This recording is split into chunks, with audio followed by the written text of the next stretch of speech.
δημιουργεί τριγμούς στην ομογένεια εδώ στη Γερμανία.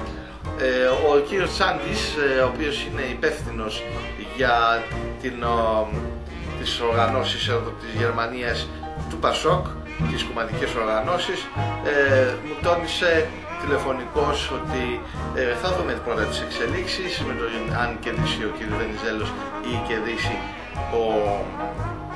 ο Παπανδρέου.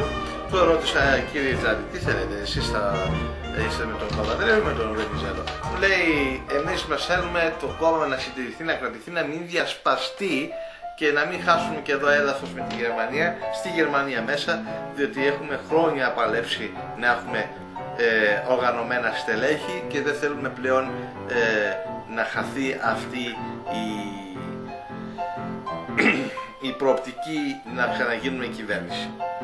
Και είδαμε τις δημοσκοπήσεις κάτω που έγιναν από την MRB, που ο Βενιζέλος έχει μεγάλες πιθανότητες, αγαπητοί φίλες και φίλοι, να κερδίσει τις εκλογές.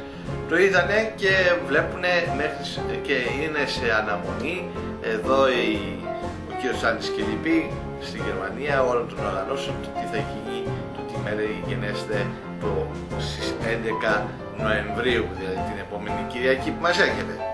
Αυτά όλα και όλα για αυτό το θέμα. Έχουμε επίσης μια είδηση από την Deutsche Welle, κυρίες και κύριοι, η οποία είναι η εξής.